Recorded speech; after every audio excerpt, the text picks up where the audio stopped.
마음을 조종해서 정신 세력을 확장해야 합니다. 정신은 위대합니다. 우리는 마음을 조종하면 무엇이든 될 수 있습니다. 정신의 세력을 넓혀 가야겠습니다. 마음의 조종사가 되어야겠습니다.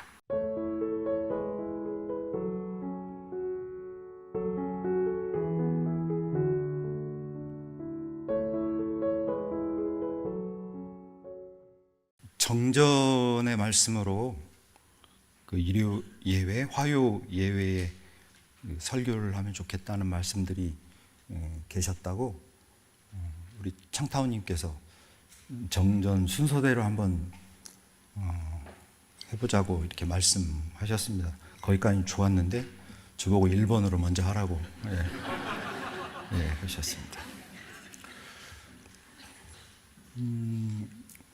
개교 동기인데요.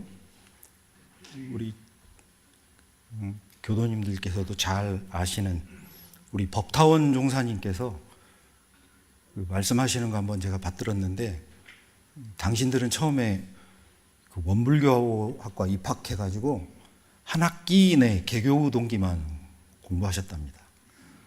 그리고 제가 영산산악대 근무할 때 그때 그 전산 상사님께서 영산산악대 총장이셨는데 교무들끼리만 일주일에 한 번 정도 그 정전 공부하는 시간이 있었습니다. 정전만 딱 들고 와서 봉독하고 의견도 이야기하고 회화하고 또 말씀도 이렇게 하셨는데, 그때 하셨던 말씀 중에 무슨 말씀을 한번 하셨냐면 개교의 동기를 하는데, 나는 아직도 개교 동기 잘 몰라 이러시더라고요. 우리가 말하는 대종사님의 개교 동기에 대해서 생각하고 그 정전에 나와 있는 말씀으로 이것이 이런 말씀이실 거다, 이렇다라고 생각하는 게 과연 대종사님 생각에 몇 %나 부합할까? 내가 그런 생각을 해보면 어림도 없더라, 나는. 그래서 저는 그때까지만 해도 다 아는 것 같았는데, 그 전산 총장님께서 그렇게 얘기하셔가지고 어림도 없구나, 그렇게 그때 마음을 먹었습니다. 그래서 오늘은 그 어림도 없는 얘기를 좀 드려보려고 합니다. 개교의 동기는 교법의 총설과 함께 정전 총서편에 자리합니다. 총은 모두 총이고 서는 서문, 머리글이죠. 그러니까 총서편은 정전 전체의 서문, 머릿말입니다. 총서편은 교의편, 수행편에 담긴 원불교의 교법의 가장 근본이 되는 그런 핵심의 머리말이죠. 총서편은 총론이라고 한다면 교의편은 강론에 해당하죠. 그리고 수행편은 실천 방법론이라고 말할 수 있을 것 같습니다. 그런데 이제 수행편 해놓으니까 우리가 어느 개념상 그 착각이 있을 수 있는 게, 신앙 수행은 그 수행이냐, 그때의 그 신앙과 수행을 나눌 때의 그런 수행이라기보다는 신앙 수행을 총합한 전무 아울은 그것을 훈련하고 공부하고 실행하는 그 편에 해당된다, 이렇게 저는 말씀드리고 싶습니다.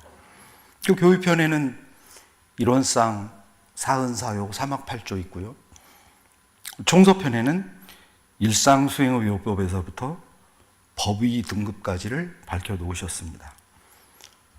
교단 그 성립 초기는 19세기 초지요. 그런데 이 시기 이때의 국제, 국가, 정치, 경제, 사회, 이것만 한정적으로 말씀하신 것 같지는 않습니다.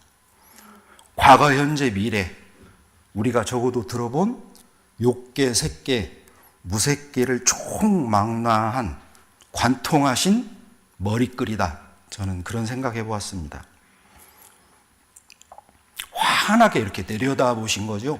현아 그렇게 말씀하셨으니까 지금 현재 이렇게 다운타운을 이렇게 내려보니 이런 모습이더라. 근데 이것이 지금에 한정된 게 아니라 영원한 세상에 유효하고 그 근본의 정신이 언제나 원불교의 중심이 될 거다. 이렇게 말씀 저는 드리고 싶습니다. 동기는 한자로 보면 움직일 동자죠. 움직이다. 기는 원래 그 배틀기. 그러니까 배틀은 삼배자는 도구죠. 이렇게 그런 틀입니다. 그러니까 그 기자는 본래는 기계나 도구만을 뜻하던 거였는데 나중에 그 의미가 확산돼서 뭐 조건, 환경, 실마리, 때 이런 걸 의미하게 되었습니다. 그러니까 개교의 동기는 대종사님으로 하여금 원불교 문을 열도록 한 움직임, 행동을 하도록 한 역사적, 시간적, 공간적 모든 조건을 이야기하는 거겠죠. 재생의식의 포부와 그런 성자운이 담겨 있습니다. 그리고 이제 세 동네로, 세 부분으로 나누어 볼 수 있는데, 파란고해다. 이제 그렇게 얘기하셨고요. 진리적 종교와 사실적 도덕으로 훈련하자. 그리고 광대무량한 낙원세기로 인도하겠다. 이 세 가지거든요. 그러니까 원불교를 설립한 이유는 세상이 파란고해다. 방법은 뭘로 하냐? 진리적 종교와 사실적 도덕을 훈련으로 하겠다. 그 결과는 뭐냐? 광대무량한 낙원으로 인도한다. 이것이 이제 개교 동기의 문단 나누기인 것 같습니다. 내용을 간추려 보면요, 첫 번째는 과학 문명, 물질 문명이 발달되고 있다. 이렇게 밝혀주셨습니다. 이때 그 철학의 영역에서 말하는 물질 정신의 개념이 아니고요. 이때 대종사님께서 쓰신 물질 정신의 개념은 과학 문명, 도덕 문명이라고 우리는 말해야 됩니다. 이제 가끔 그런 질문 받는데요. 저도 받았습니다만, 그럼 원불교는 뭐 물질 정신을 둘러보냐? 둘이 융합되는 시대인데 이분법적으로 뭔가 생각하는 거 아니냐? 누가 이렇게 묻거든 정산종사의 말씀을 저는 빌려오면 될 것 같습니다. 우리는 물심 이래로 본다. 분명히 이렇게 꽝 쳐주셨거든요. 그러니까 그때는 그렇게 말씀하시고 정전에서 적어도 하신 물질 정신은 철학에서 쓴 그 용어의 개념과는 좀 더 다른 뜻으로 말씀하셨다. 우리는 그렇게 새겨야 될 것 같습니다. 과학이 발전했는데요. 생각해보면 16세기에 그 코페르니쿠스라는 사람이 지구가 돈다. 지동설을 주장합니다. 신의 말씀에 거역하는 거죠. 그래서 코페르니쿠스적 전환이라고 할 때는 그거는 신의 영역과 권위에 도전하는 어떤 인간들의 노력이기도 하고 창조적 땀 흘림이라는 생각도 듭니다. 천지개벽할 일이죠. 다윈의 진화론도 마찬가지입니다. 창조론을 부정하는 거죠. 그 유일신에게 도전했습니다. 그 뒤로 굵직한 역사를 보면 에디슨은 전기를 발명하고요. 우리가 잘 아는 그 초등학교 사회 시간에 배웠던 것 같은데 제임스 와트가 증기기관 발명해가지고 산업혁명을 이루었다. 불지품 17장에도 보면 대종사님께서 경편철도 타신 이야기 나오는데 그 와트가 발견한 이후에 대종사님께서 또 과학 문명의 도움으로 기차를 타신 것 같습니다. 뉴턴은 만유인력을 발견했죠. 그 뒤로도 무수한 과학의 발전이 물질 문명을 가속화시키죠. 과거 100년에 이루던 그 과학의 역사를 불과 1, 2년, 뭐 몇 개월 만에 이루는 시대라고도 이야기하는 분들이 있습니다. 제가 대학교 학번으로 8호 학번인데요. 제가 이렇게 그때 생각나는 게 그런 거 기억하시는 분들이 있을 것 같은데, 컴퓨터 얘기할 때 8088 그런 컴퓨터 있었습니다. 지금 말하는 냉장고만 시간 컴퓨터가 있었는데 느려 터지고 무슨 포트라닌이 코볼이니 그런 거 할 때 얘기가 있습니다. 지금은 어떻죠? 컴퓨터가 손 안에 들어와 있는 거죠. 컴퓨터를 이렇게 그냥 손 안에 들고 다니는 시대입니다. AI 우리 백사님 어디 계세요? 안 계신가? 화장실 가셨나 봅니다. 챗 GPT 이렇게 하고, 또 거기에 미국은 어마어마한 자본을 들였는데 중국은 별 돈 안 들이고 딥시크 이런 거 개발해서 오픈했다. 이렇게 싸우고 있고요. 분명한 건 과학 문명이 기술력을 증대시켰고, 그 기술이 상업 자본과 결합하고 우리의 삶의 모든 영역을 발전시켰죠. 맞습니다. 많은 인류가 과학 문명과 자본의 결합으로 의식주가 우리가 풍부해졌죠.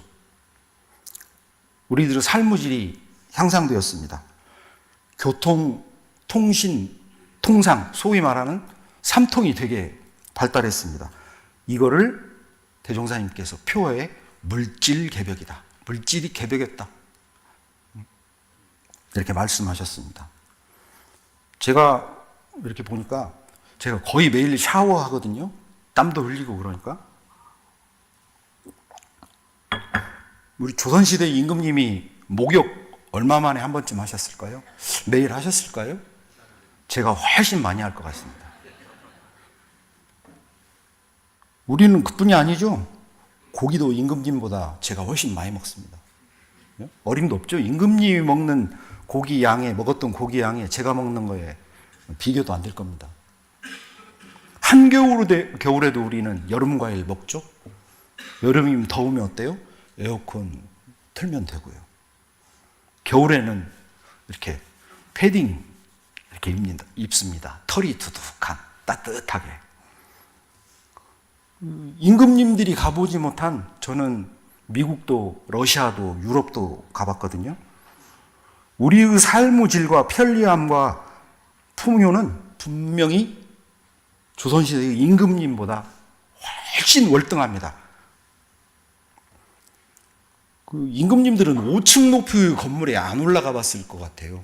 제가 5층에 살거든요. 근데 만약에 임금님이 5층에 간다 그러면 내관이라 그럽니까? 내관이나 가막군이나 이런 분들이 이렇게 모시고 갔을 텐데, 저는 엘리베이터가 제 가막군이고 판넷이 부사입니다. 버튼만 누르면 엘리베이터가 저를 5층으로 탁 모셔다 줍니다. 편리함이라는 건 말할 것도 없죠. 이렇게 사하님께서 만들어주신, 사하님의 은혜의 결과인 물질 문명의 은혜를 우리는 이렇게 톡톡하게 입고 살고 있습니다. 두 번째로 얘기할 수 있는 것이요. 두 번째로 얘기할 수 있는 게, 과학 문명은 물질의 세력을 융성하게 하고 그 물질의 세력에 의해서 우리는 지배받고 있다. 노예가 돼가고 있다. 입니다. 과학 문명의 발달이 물질 개벽이 우리를 지배하고 노예로 만들고 있다고 합니다. 스스로 물어봅니다. 과연 그런가? 저는 이렇게 절박하게 못 느끼는 것 같아요. 그래서 전산 상사님께서 아마 그 뜻을 우리가 다 모를 거다, 그런 말씀을 하시지 않았나 하는 생각도 듭니다. 18세기, 19세기를 생각을 해보면 과학의 발달로 산업혁명 만들어졌고요. 그리고 그 자원을 확보하려고 영토 확장하던 시대잖아요. 막 식민지 쟁탈 벌이고요. 소위 그 제국주의의 황금 시대죠. 영국은 해가 지지 않는 나라다. 포르투갈은 뭐 해양 대국이다. 그런 얘기 하죠. 아프리카, 아시아, 중남미의 많은 나라들이 식민지 되어버렸죠.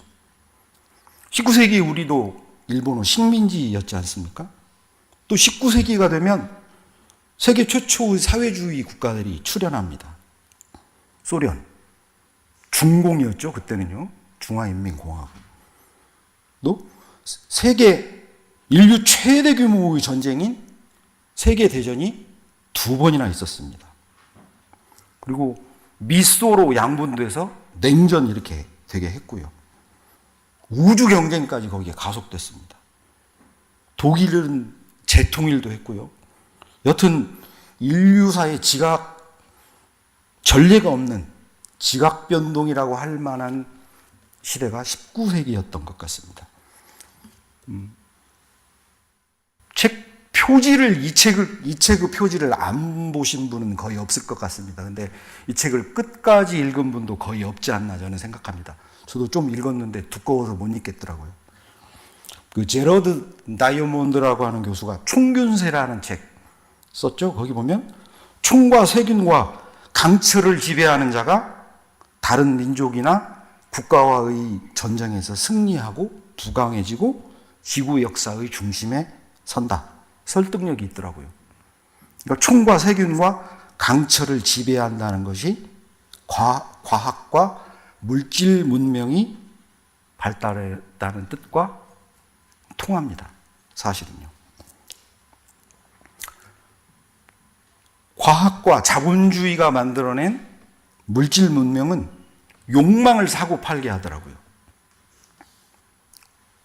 꿈꿔라, 욕망하라, 이겨라, 그럼 다 너의 것이다 라고 말하죠. 끊임없이 이야기합니다. 과학의 발달이 가져온 혁명적인 기술들이 그리고 자본이 우리의 욕망과 결합해가지고 물질 개벽을 가속시키고 있습니다. 치열한 경쟁을 벌이죠. 싸움이 끝도 없습니다. 이게 다 마음을 제대로 조종하지 못해서 생긴 것이다. 그 교육품 30장에 말씀하십니다.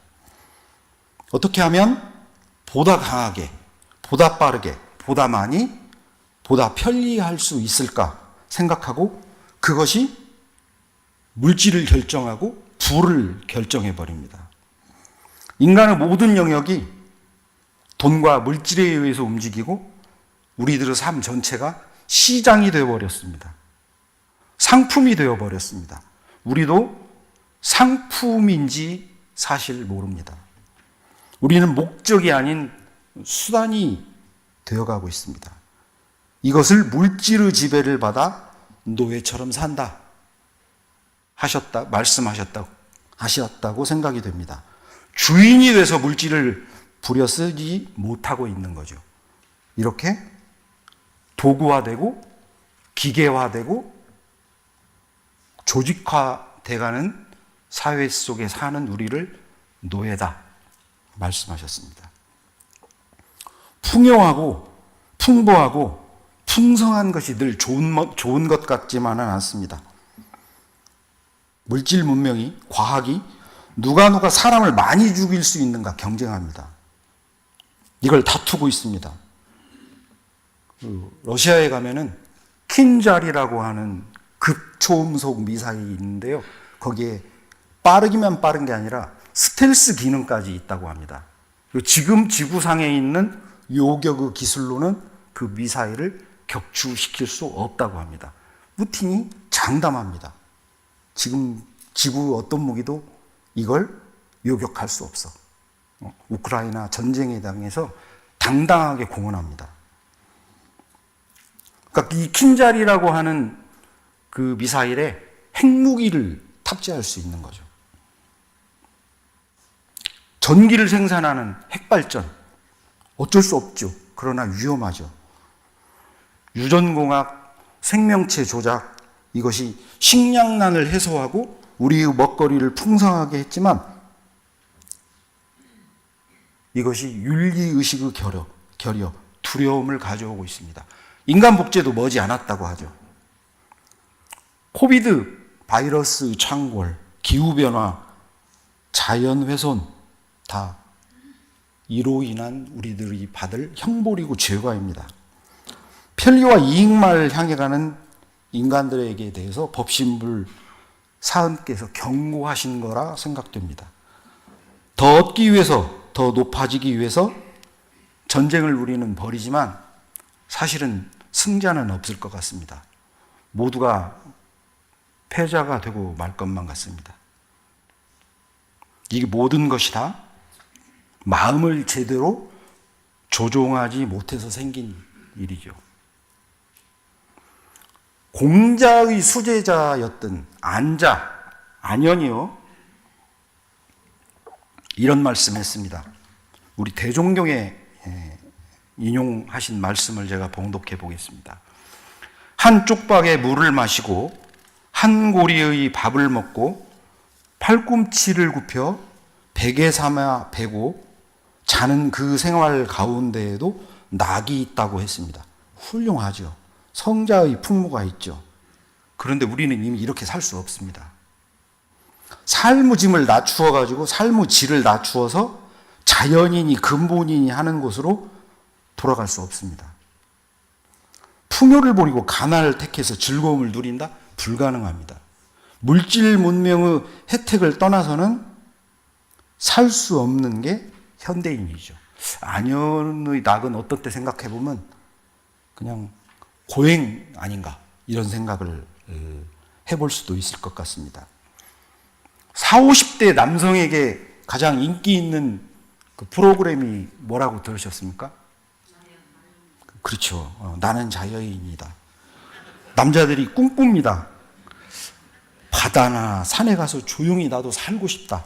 저도 그런 마음이 있습니다. 이렇게 복잡한 대도시 말고 산속에 조용한 훈련원에 가서 도끼 들고 나무하고 불 떼고 감자 심고 농사 짓고 먹을 것만 먹고 조용히 살고 싶다. 그런 꿈이 있습니다. 그런데 그런 꿈 가지신 분 여기도 계시죠? 회사님 다 알고 있습니다. 제가. 네. 봉사님 다 알고 있습니다. 얼굴 보면 척 보면 압니다. 꿈 깨기 바랍니다. 절대 우리는 돌아갈 수가 없습니다. 이미 물질 문명에 그 혜택도 누리고 그 맛을 본 이상 그렇게 저는 돌아갈 수 없다고 생각합니다. 2박 3일 정도 다녀오시기 바랍니다. 그 이상은 안 될 것 같습니다. 과학 문명이 가져다 준 물질의 풍요로움이야말로 법신불께서 주신 커다란 은혜죠. 사실 자비죠. 선물입니다. 바르게 사용하면 모든 문명이 우리의 삶을 윤택하게 도와줍니다. 근데 오히려 그 물질 때문에 한편으로 노예 생활을 한다고 말씀하셨습니다. 물질 문명이 가져온 소유의 즐거움은 더 큰 소유를 지향하기도 하고 고통으로 변합니다. 소유가 주는 즐거움은 사실 너무 이기적이죠. 쾌락적이고 순간적이고 찰나적이기도 하고 비도덕적이기도 하고 비사회적이기도 합니다. 이 욕망 때문에 문명의 주인이 되지 못하고 노예가 되어가고 있는 듯합니다. 이 멍에를 짊어지고 가고 있습니다. 끝이 보이지 않습니다. 인간의 마음을 소우주라고 하는데요. 소우주보다도 더 큰 것 같습니다. 대우주가 아닐까 그런 생각 제가 해봤는데요. 지구의 땅이 굉장히 넓죠. 지구도 땅이 어마어마한데 지구 땅을 만약에 내가 다 샀어. 그러면 충분하다. 이제 나 이 땅으로 충분하고 더 이상 땅 소유 안 할 거야. 이러지 않을 것 같아요. 왜? 우주만큼 마음이 크기 때문에 화성으로 땅 사러 갈 겁니다. 인간들은요. 땅 투기할 겁니다. 화성에 가서. 교육품 30장에 이르시기를 마음이 바르지 못하면 그 물질이 도리어 악용대로 마는 것이다. 재주와 학식과 환경이라도 사용하는 마음이 바르지 못하면 도리어 죄업을 돕는다 하셨습니다. 컴퓨터를 가지고 은행에 침입해서 범죄를 저지르는 사람이 있는가 하면 컴퓨터를 사람의 생명을 구하는 곳에 쓰기도 합니다. 어떤 마음으로 어떻게 쓰느냐가 선과 악을 결정합니다. 고통과 기쁨을 결정합니다. 그 모스크바에서 작년에 나왔는데요. 11월경에 제가 좀 아팠습니다. 좀 많이 아파가지고 러시아에는 그 차에 103번이라고 써진 그 앰뷸런스가 있는데요. 그 러시아 사람들은 그걸 놀뜨리라고 부릅니다. 놀은 0이고요. 뜨리는 3번이에요. 03번 그러면 응급 환자를 날르는 시스템을 말합니다. 근데 이제 제가 몸이 많이 아팠는데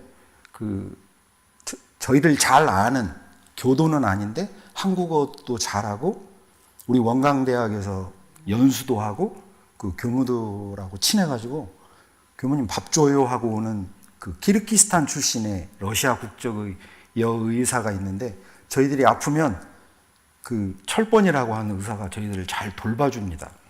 그리고 제가 교당에서 한 일주일쯤 앓다가 그 철번에게 한국어 잘하니까요. 저보다 한국어 잘합니다.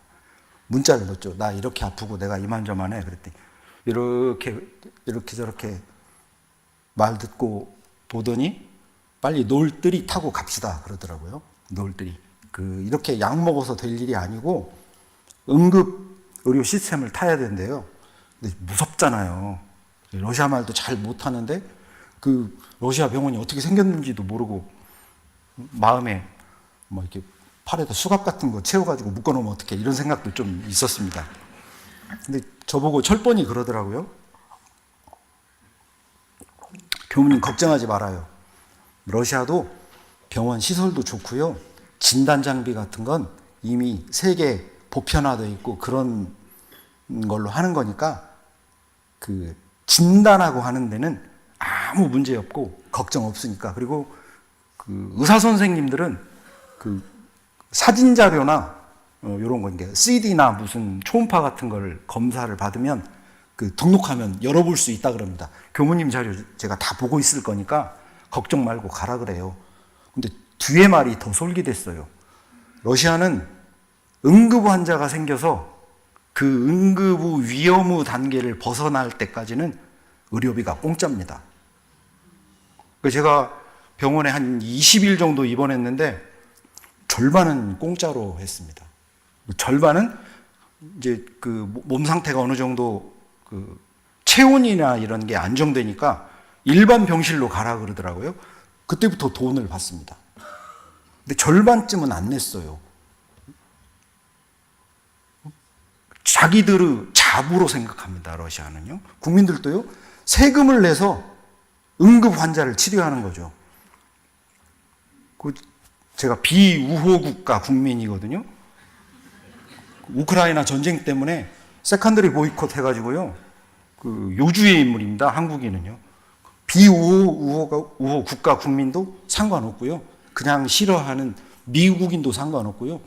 비자가 없어도 상관없고요. 종교, 인종 그 누구도 불문합니다. 응급 환자에게 적어도 우리는 돈 계산은 안 하겠다. 이거 대단한 자부죠. 어떻습니까? 마음 쓰는 법이 여하에 따라 그걸 조종하는 마음이 어떤 마음이냐에 따라 그 결과는 전부 달라집니다. 우린 병원 가기 전에 돈 계산부터 하지 않습니까?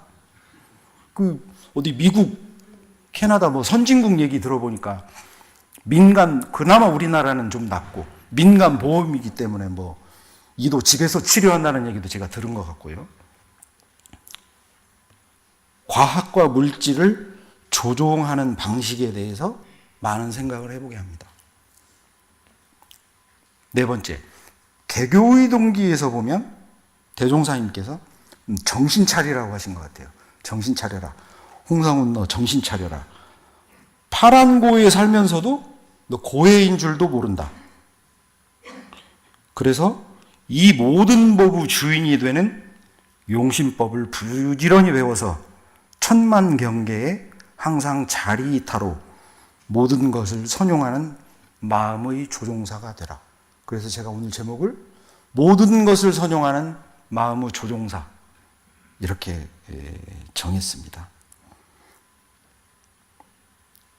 그리고 그 조종 방법을 여러 사람에게 교화해라. 물심양면으로 한 가지 참 문명 세계를 우리는 건설하는 데 노력하자. 이렇게 부촉하셨습니다. 그리고 그 물질을 잘 선용하고 조종하는 방법으로 대종사님께서 진리적 종교의 신앙과 사실적 도덕의 훈련이다. 이렇게 천명하셨습니다.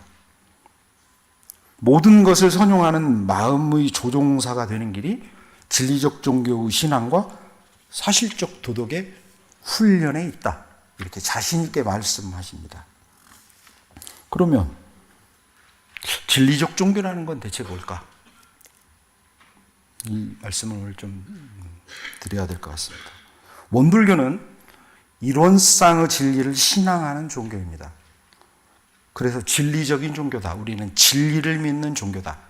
그 종교가 주창한 어떤 철학이나 가치, 이념을 믿는 게 아니라 원래 있는 진리를 믿는 종교다. 그러니까 이론상의 진리를 그대로 믿는 종교다. 이런 말씀인데, 학원에 가고 시험을 앞둔 사람에게는 쪽집게 과외가 필요하니까요. 그 많은 이야기를 다 제가 할 실력도 없고 그런 시간도 안 되고 할 수 있는 자리도 아닌 것 같습니다. 근데 세 가지를 기억하면 될 것 같습니다. 우주만유의 본원으로 믿는 거다. 그리고 재불재성의 시민으로 믿는 거다. 그리고 이론상의 진리가 일체 중생의 본성임을 믿으면 된다. 그러면 우리는 진리적 종교의 신앙을 하는 거다. 그럼 본원으로 믿는다는 건 어떻게 믿는 거냐? 우주만유 전체를 신앙의 대상으로 하는 거죠. 이 말을 잘 생각해 보면 우주만유는 전부 본원을 가지고 있다는 말로도 이야기할 수 있습니다. 우주만유는 본원과 함께 있다. 그러니까 보고 듣고 만나는 그대로 본원임을 믿는 거다. 법신불 사은을 우리가 이렇게 기도할 때 마음으로 혼념하죠. 거룩하신 법신불 사은이시여. 이렇게 하는 건 뭐냐? 우주만유 전체를 우리는 부처님으로 모시겠습니다 하는 다짐이기도 하죠. 개별의 사실을 전체와 함께 있는 걸로 믿는 거죠. 처처불성 사사불공을 하는데 이 개인 그분의 그 무엇을 보고 한다기보다는 이미 전체와 함께 하고 있기 때문에 이 존재가 이분이 그분이기 때문에 우리가 그렇게 불공하자고 하죠. 그러니까 결국은 생각해보면 진리불공을 하는 대상이나 당처불공을 하는 대상은 동일한 대상인 겁니다. 이걸 그대로 믿어야겠다. 이 신앙을 철저히 해야겠다 하는 말씀 드리고 싶습니다.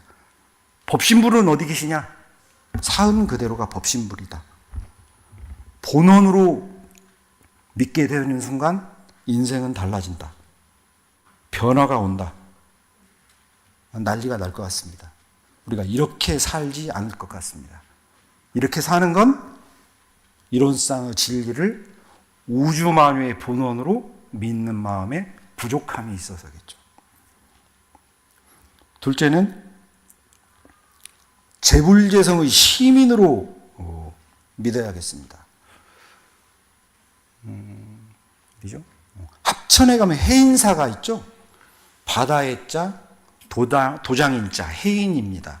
그 해인, 그 화엄경에 있는 말씀인데 해인산매라고 해서 그 산매에 이렇게 일체 육군과 육경이 모두 공한 한 물건도 없는 그 자리에 들어가는 산매, 그런 자리에 들어가면 마치 그 맑은 바다에 바람도 없고 흙먼지도 없고 찌꺼기도 없는 그 맑은 바다에 삼천대천 세계가 새겨지는 그 비유를 해인이라고 말씀하신 거죠. 그런 것처럼 우리도 그런 산매에 들자라고 화엄경에서 말씀하십니다.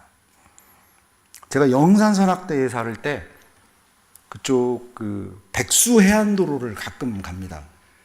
한국의 아름다운 무슨 꽃길 10선이든가 이렇게 뽑혔습니다.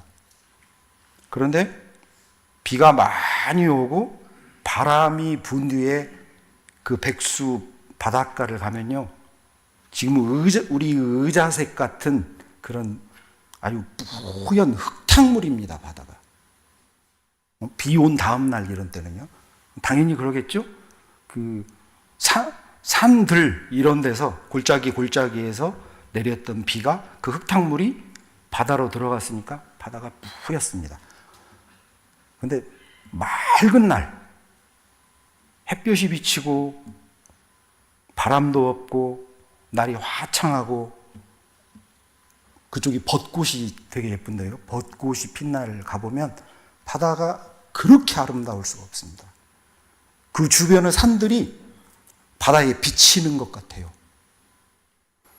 제불제성께서 깨달으신 마음에는 그렇게 한 1호의 사심도, 망념도, 주착도, 욕망도, 탐진치도 사라졌기 때문에 바다에 찍히듯이 마음에 그 자비가, 세상이, 인류가, 은혜가 그대로 드러난다고 말씀하시는 거죠. 그걸 시민이다, 이렇게 설명해 볼 수 있을 것 같습니다. 부처님의 마음에는 자비도 지혜도 그대로 드러나기 마련이겠죠. 다음은 본성으로 이론상의 진리를 일체 중생의 본성으로 믿어야겠습니다. 내가 부처다. 용장한 수행정진의 마음을 가져야겠습니다. 이렇게 별별 시덥지 않은 일에 초탈해야겠습니다. 우리 좌선상사님께서 잘 쓰시는 단어가 초탈입니다. 야, 이놈들아, 그런 건 초탈해버려라. 그런 거 붙잡고 사냐? 그러십니다. 초탈해야겠습니다. 그럼 국이 커집니다. 관계나 감정이나 시비이해나 일이나 이런 걸로부터 자유로워집니다. 국이 커지면 어떻게 되냐면요, 우리 회장님 연희동 사시는데 산 위에 사신다 그랬죠? 네. 국이 작을 때는 내 집만 내 집이죠. 근데 이제 조금 커지면 강남교당까지는 내 집이 되죠. 거기서 조금 커지면 서울교구는 우리 집이다. 서울교구 부분 반갑다. 좀 더 커지면 총부, 원불교 총부, 원불교까지는 내 집이다. 이렇게 될 수 있을 것 같은데요. 그리고 더 나아가면 어떻게 됐죠? 세상이 우리 집이다. 국이 커집니다. 판이 커집니다. 이런 쌍의 진리를 우리 나의 본성으로 믿어야겠습니다. 사실 가장 큰 복음 중에 복음이 아닐 수 없습니다. 우주만유의 본원은 근본의 모습이라면 재불제성의 시민은 가능한 우리의 목표일 수 있습니다. 그렇지만 일체 중생이라고 하는 나의 모습을 생각해 보면 그건 냉엄한 또 현실이기도 합니다. 사실적 도덕의 훈련 함께 하라 하셨는데요. 사실은 제가 이제 사전에 찾아보니까 사실은 실제로 있었던 일 또는 있는 일, 이루어졌거나 일어난 일로서 의심할 수 없는 현실적으로 존재하는 것, 이렇게 되어 있습니다. 사실의 반대말은 뭐죠, 그럼요? 가상도 됩니다. 또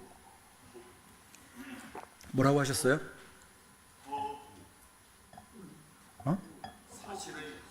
허구, 예, 맞습니다.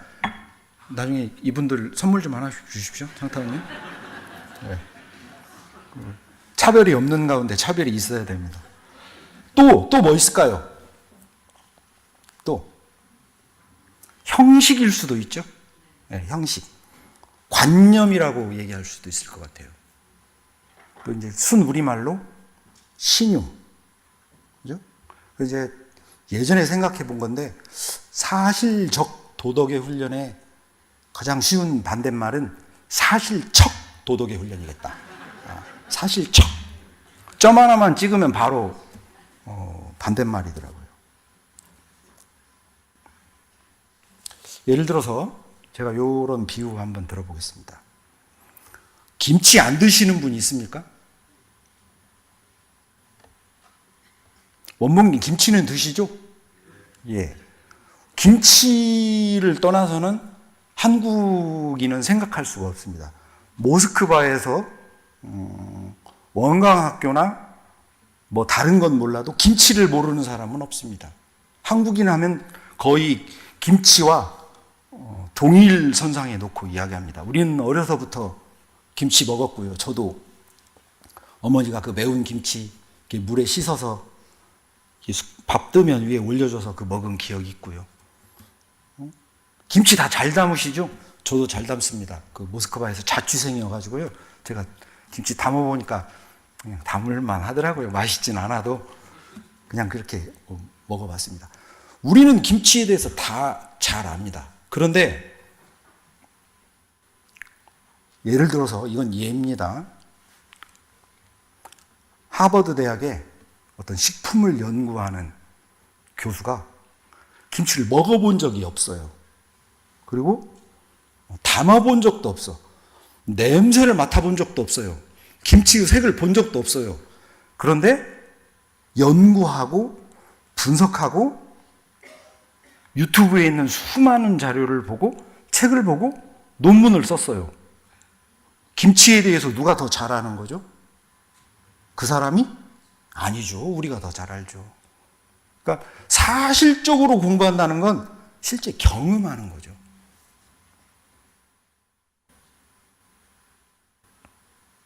구체적으로 하는 거죠. 추상이 아니고 구체적으로 하는 거고, 이해하고 생각하는 수준에 그치는 게 아니고 실제 하는 거죠. 사실로 하는 거, 경험으로 하는 거.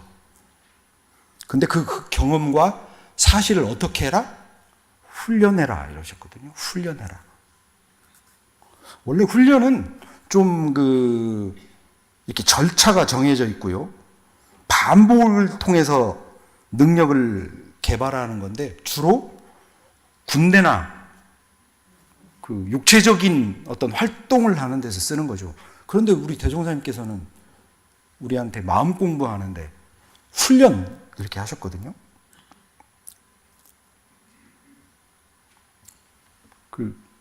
타이거 우즈가 연습하는 거 제가 이야기를 옛날에 본 적이 있는데, 골프 귀신이잖아요. 그러니까 이렇게 이 정도 거리가 떨어져 있으면 몇 번 아이언으로 여기서 치면 저 홀컵에 붙으니까 세기는 어느 정도 치고 스윙은 어느 정도 가져가고 귀신이잖아요. 그죠? 그냥 붙이겠죠? 그런 사람들은. 그런데요, 똑같은 자리에서 놓고 어프로치 샷을 한 1000개씩 친다고 합니다. 그리고 야구 선수들, 요즘 프로야구 선수들 시즌 전인데요, 펑고볼이라고 그래갖고요, 코치들이 주면 그 자리에서 서서 이렇게 쳐준 공으로 글러브에 담아서 내야수들, 외야수들 할 거 없이 1루에 던지는 연습을 계속 합니다. 그게 지옥 훈련이라고 합니다. 악마의 훈련이라고 하죠. 그래야 스텝이, 몸동작이, 눈이, 심장이, 몸이 기억한다는 거죠. 생각으로만 해놓으면 그 몸이 돌지 않는 것 같아요. 제가 20여 년 전에 서울교구 사무국 근무했는데요. 지금도 이제 그런 걸 쓰긴 하는데, 공문 같은 거 보면 흑표지에 이렇게 뚫어서 색인에 몇 월 며칠에 어디서 왔고 제목 적고 이렇게 구멍 뚫어서 묶어서 그 철근으로 묶어서 이렇게 보관하지 않습니까? 너무 단순하잖아요. 그거 못하는 사람이 어디 있어요? 했죠. 나중에 보니까요, 새로운 날짜 것이 공문이 밑에도 있고 위에도 있고 왔다 갔다 하더라고요. 아니, 그거 틀릴 일이 없을 것 같잖아요. 그런데 그렇게 하고 있더라고요. 왜? 학습하지 않아서 그렇죠. 훈련하지 않아서 생각은 그것이 잘할 수 있고 다 아는 것 같지만 실제로 몸은 그렇게 움직이지 않죠. 리오넬 메시가 이렇게 왼발로 드리블 툭툭툭툭 치다가 탁 골 넣는 거 보면 넣을 수 있을 것 같잖아요. 별로 어려워 보이지도 않잖아요. 저도 할 수 있을 것 같아요. 그렇지. 근데 어떤 때는 제가 속으로 그런 생각할 때도 있습니다. 메시가 조금 더 빨리 슛을 했어야 되는데, 내가 했으면 좀 빨리 이렇게 할 텐데 합니다. 그럼 제가 공 들고 그 자리에서 가서 이렇게 몰면서 하면 메시처럼 늘 수 있나요? 어림도 없죠. 그냥 생각은 생각입니다. 그래서 훈련하라고 하셨죠. 그 예비교무 과정에 사실 빡셉니다. 그냥 교무 안 되거든요. 5시 자선 나가려면 막 4시 40분부터 일어나가지고 막 좌선 시키고 학교 가고 청소시키고 일도 시키고, 뭐 학교가 내는 과제물만 있는 게 아니라 교육부가 직접 내는 과제물도 있고, 본인 개개인의 연고지 교당 스승님들한테 가서도 문답해야 되죠. 뭐 일기 써서 내야 되죠. 가만 안 놔두거든요. 그러면 힘들다 그래요. 열심히 사는데 내가 이거 왜 사는지, 어떻게 사는지, 이게 공부인지 수행인지 체감이 안 된다고 합니다. 그래서 제가 그런 얘기를 한 적이 있는데, 혹시 해병대 다녀오신 분 있으세요? 해병대. 그러면은 특전부대. 우리 교당은 전부 방위신가? 저는 방위인데, 여튼 해병대에 가는 친구들을 보면 뭐 아버지가 해병대니까 가고, 형들이 다 해병대인데 안 가면 안 될 것 같으니까 가고, 요즘도 그런지 모르겠는데 대학생들 해병대가 영장이 빨리 나옵니까? 예전에 보면은 해병대가 영장이 빨리 나온다고 학교 휴학하고 빨리 군대 가려고 해병대 신청하더라고요.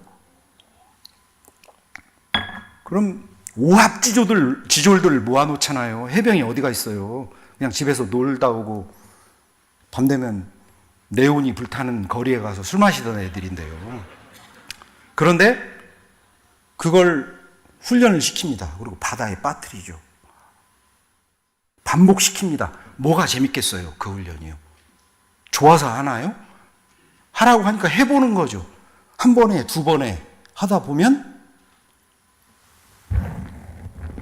머리에 계급장이, 짝대기가 하나씩 늘어가는 순간 어때요? 훌륭한 귀신 잡는 해병이 돼 있죠. 처음부터 이 목숨 바쳐서 국가와 국민을 위해서 싸우겠다, 이런 사람이 세상에 어디 있어요? 없죠. 그런 사람 있으면 병원 가봐야 될 것 같아요. 없거든요. 그런데 오합지졸들이 모여서 왜 하는지 잘 모르고 할 수도 있지만 하다 보니 그런 사람이 되더라는 거죠. 그게 훈련이죠. 다 알아서 하는 거 아니거든요. 반복하고 하다 보니 알아지는 것도 있고 느끼는 것도 있고 뜨거운 국가관도 생기고 전투심도 생기고 용맹해지기도 하는 거죠. 그래서 우리 대종사님께서 훈련하라 하셨다, 저는 생각합니다. 하다 보면 알게 되기도 합니다. 얼마 전에 그 뉴질랜드의 유명한 송어 양식장, 그런 걸 제가 본 적이 있는데요. 양식장이 아니고 낚시터인데 계곡물 같은 데서, 자연 계곡물에서 낚시질을 하는데 이 낚싯대를 담그고 그 물을 떠서 이렇게 그냥 먹더라고요. 우리나라에 그런 낚시터 혹시 있습니까? 혹시 그런 낚시터 가보신 적 있으세요? 우리는 살생은 안 하시는구나.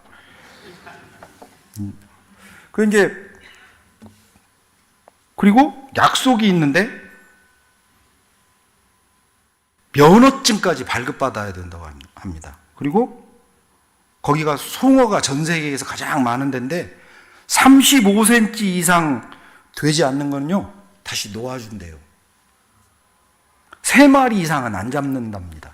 혹시 이 어른들 중에 시골에서 성장하실 때 투망치고 이렇게 배터리로 지져서 물고기 잡고 그러신 기억 있는 분들이 있으십니까? 우리 같으면 그랬을지도 모릅니다. 쓰레기 하나도 없습니다. 그렇죠?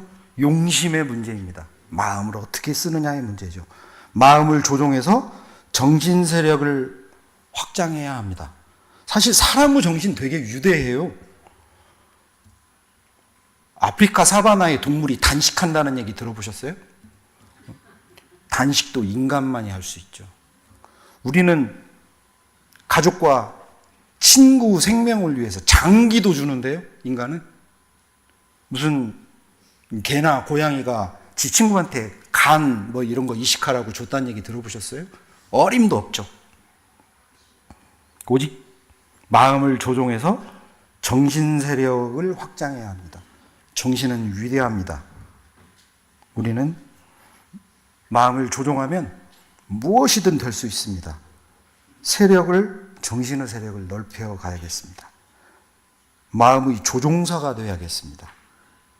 법신불사님께서 주신 물질 문명을 잘 조종하는 조종사가 됩시다.